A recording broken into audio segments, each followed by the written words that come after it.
Christmas एक hugely popular holiday है जिसे सेलिब्रेट किया जाता है वर्ल्ड वाइड करोड़ों लोगों के द्वारा। ये एक मॉडर्न कल्चर बन चुका है लोगों के लिए, लेकिन हिस्ट्री के मुताबिक क्रिश्चियंस पहले इसे सेलिब्रेट नहीं किया करते थे। ये ट्रेडिशन दुनिया भर में सेलिब्रेट की जा रही और सेलिब्रेट करने वालों के नंबर्स भी बढ़ते जा रहे। कई यूरोपियन कंट्रीज में एक दूसरे को गिफ्ट्स एक्सचेंज किए जाते हैं। ये पॉपुलैरिटी इस हद तक बढ़ गई है जिसकी वजह से ये क्रिसमस $1 बिलियन की मार्केट बन चुकी है, जहां पर लोग कंजप्शन करते हैं फेस्टिवल के लिए। आखिर क्या है ये हॉलीडे जहां पर जीसस की बर्थ को सेलिब्रेट की जाती है, जबकि वहां पर एक डार्कनेस है जो उस हॉलीडे को घेर कर रखा हुआ है और दूसरी तरफ कई लोग अनअवेयर हैं उस डार्कनेस से। क्रिसमस ओरिजिनेट होता है कुछ ऐसे एलिमेंट से जो क्रिसमस को एक डार्कनेस से जुड़ा हुआ बताता है और कुछ सिनिस्टर चीजें जो शैतान से जुड़ी हुई हैं जिसे तुम बिल्कुल नहीं जानते हो क्रिसमस हिस्ट्री के बारे में। सेंटा क्लॉज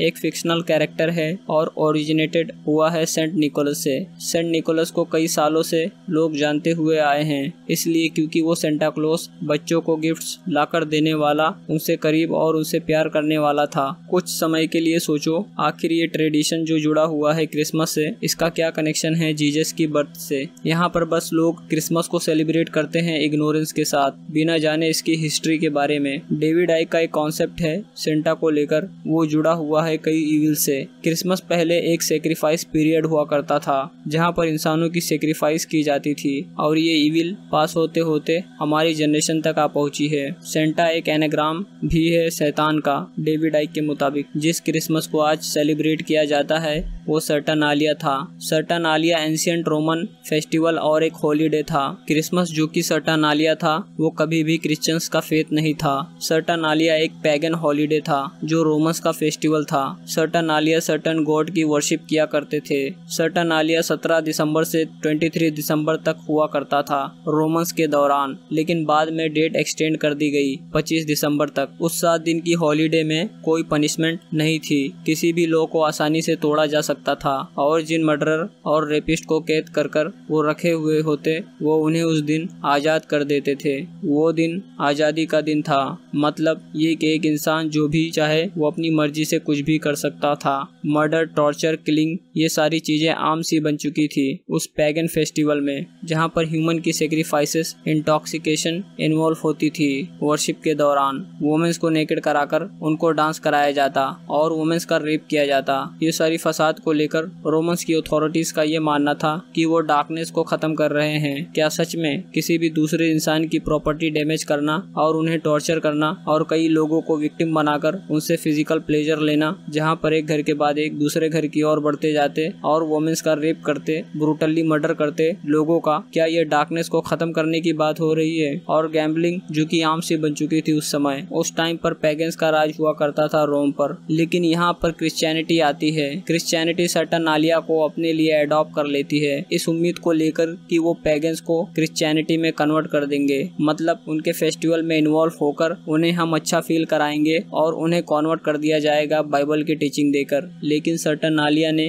क्रिश्चियंस के प्रिंसिपल्स को बिल्कुल भी फॉलो नहीं किया और उन्होंने बाइबल की टीचिंग पर बिल्कुल यकीन नहीं किया और फिर क्रिश्चियन लीडर्स ने डिसाइड किया कि वो सर्टनालिया जो कि क्रिसमस है वो सेलिब्रेट नहीं करेंगे। आज भी कई क्रिश्चियंस हैं जो सेलिब्रेट नहीं करते हैं इस पैगन फेस्टिवल को जो रोमन्स का था। और फिर सर्टनालिया का आखिरी दिन 25 दिसंबर को डेसिनेट कर दिया जाता है जीसस की बर्थ को, जबकि उनकी बर्थ 25 दिसंबर को बिल्कुल नहीं हुई। उस दिन मिथरा का जन्म हुआ था और यहीं से फिर क्रिसमस की शुरुआत हो जाती है। बाइबल स्कॉलर्स के मुताबिक जीसस की बर्थ एक वार्मर सीजन में हुई थी। आज भी प्रिसाइज डेट अनक्लियर है जीसस की बर्थ को लेकर। बाइबल की न्यू टेस्टामेंट कोई क्लूज नहीं देती है जीसस की बर्थ के बारे में, लेकिन अब ये 25 दिसंबर कहां से आ जाता है? पॉप जूलियस I इस पैगन हॉलीडे को लाता है क्रिश्चियन रिलीजन में। पॉप जूलियस एक बिशप था रोम का जिसने चूज किया था 25 दिसंबर को क्रिसमस सेलिब्रेट करने के लिए। वो पैगन्स की डिमांड रखना चाहते थे और उसने ही इस डेट को ऑफिशियल बनाया लोगों के लिए। उस टाइम के अर्ली क्रिश्चियंस ने इसके लिए लड़ाई भी लड़ी ताकि इस क्रिसमस को सेलिब्रेट ना किया जाए। यूरोप के उस टाइम के लोग बिल्कुल भी इस पैगन हॉलीडे को सेलिब्रेट नहीं करते थे जो क्रिसमस के नाम से जाना जाता जाता है आज। यहाँ तक कि ये यूनाइटेड स्टेट्स में भी इलीगल था सेलिब्रेट करना क्रिसमस। बाइबल की किसी भी टेस्टामेंट में कहीं पर भी नहीं है क्रिसमस का जिक्र। पूरी बाइबल में तुम्हें क्रिसमस सेलिब्रेशन कहीं नहीं मिलेगी, ना ही कोई हिंट्स। यही होता है जब मेजॉरिटी ब्लाइंडली अपने रिलीजन को फॉलो कर रही होती है और इन्वॉल्व होकर एक सैटेनिक फेस्टिवल को सेलिब्रेट करती है। हम बाइबल और इस्लामिक पर्सपेक्टिव से जानते हैं कि जीसस की बर्थ 25 दिसंबर को बिल्कुल नहीं हुई। यहाँ तक कि कैथोलिक चर्च ने बैन करने की बहुत कोशिश की, इसके बावजूद भी ये चीज आखिर पॉपुलर हो गई और लोग सेलिब्रेट करते हैं इस क्रिसमस को। लेकिन आज भी कई क्रिश्चियंस हैं जो सेलिब्रेट नहीं करते हैं इस पैगन फेस्टिवल को जो रोमन्स का था। क्रिसमस की कई सारी ट्रेडिशनल एक्टिविटीज बैन कर दी गई थी प्यूरिटन के द्वारा, क्योंकि उस समय प्यूरिटन्स डोमिनेट कर रहे थे इंग्लैंड में। यहाँ तक कि प्यूरिटन के सोल्जर्स कई घरों घरों में जाकर लोगों को रोकते थे कि वो सेलिब्रेट ना करें। न्यू इंग्लैंड में जो बैन लगाई गई थी क्रिसमस पर वो 1856 तक रही। उसके बाद इस पैगन फेस्टिवल को लोग धीरे धीरे सेलिब्रेट करना वापस शुरू कर देते हैं। सेंटा एक डेमोनिक फिगर से आया हुआ है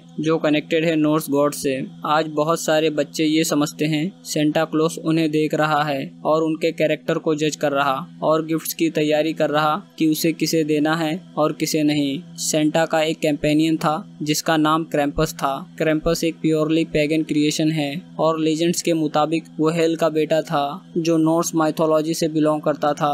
क्रैम्पस का चेहरा काफी डार्क और हॉरर था, एक मॉन्स्टर की तरह, और उसका मकसद था जो बच्चे मिसबिहेव करते थे तब सेंटा क्लॉस उन्हें अपने डार्क पार्टनर के पास भेज देता था जो कि क्रैम्पस था।